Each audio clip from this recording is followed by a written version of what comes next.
7 taon nang pinoproblema ng mga kaserbisyo natin dito sa San Jose del Monte ang mga biglaang water interruptions.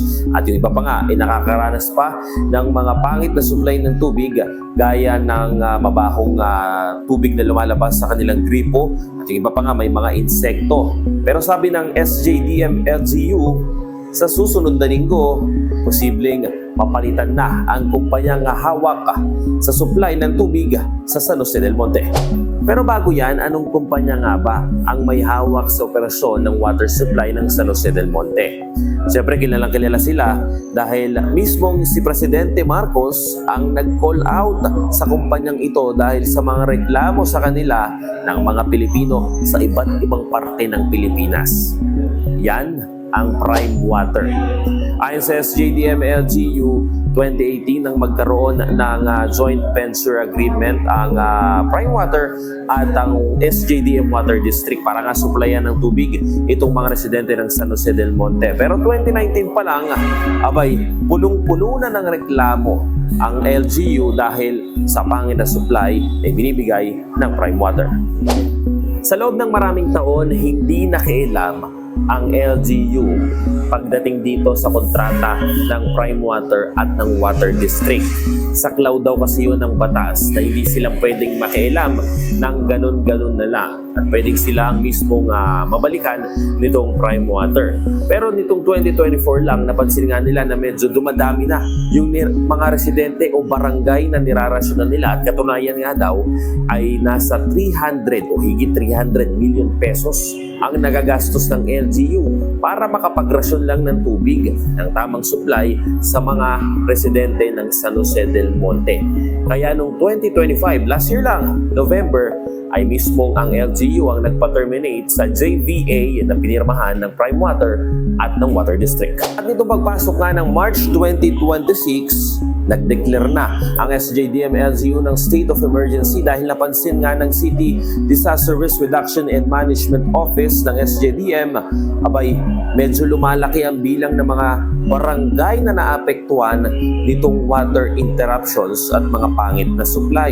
Take note ang barangay dito sa San Jose del Monte ay nasa 60 barangays. Ibig sabihin, halos lagpas kalahating porsyento na ng mga barangay dito ang apektado ng water interruptions. So fast forward, 1 month na nang i-anunsyo o ideklara ng San Jose del Monte ang state of emergency sa buong lungsod dahil nga sa water crisis.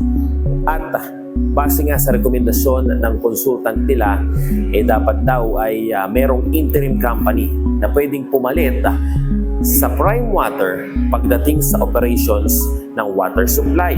So sino na nga ba yung papalit na kumpanya?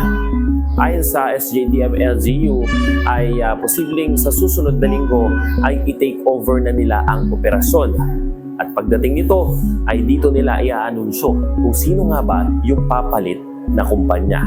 Pero paglilinaw nila, interim company lang ito. Ibig sabihin ng interim company ay habang nasa state of emergency ang San Jose del Monte dahil nga sa water crisis, dito lang tutulong ang kumpanya. At kung sakaling umistable o magkaroon na ng maayos na supply ng tubig ang San Jose del Monte, sa tulong ng kumpanya na yon ay ibabalik ng LGU ang operasyon sa SJDM Water District na siya naman talagang unang may hawak ng operasyon dito sa Luzon. Ngayon, ganito ang sistema. Paniguradong maraming mga taga San Jose del Monte ang magtatanong, sa gagawin nyo na ba yan? Gaganda ang supply ng tubig namin. Ang sagot ng LGU, by the end of 2026, yun ang target nila, gaganda ang supply ng tubig sa kanilang lungsod sa buong San Jose del Monte. Magkakaroon ng improvement at magkakaroon ng mas maganda at mawawala na yung iba't ibang nangyayaring water interruptions at pangit na supply. Dahil next week nga, iti-take over na nila yung operations mula sa Prime Water, papasok sa kanila at katulong yung interim company. At syempre, yan yung naabangan natin sa mga susunod na buwan. Yan muna ang latest. Ako si JM Pineda ng PRTV News. Nagseserbisyo para sa Pilipino.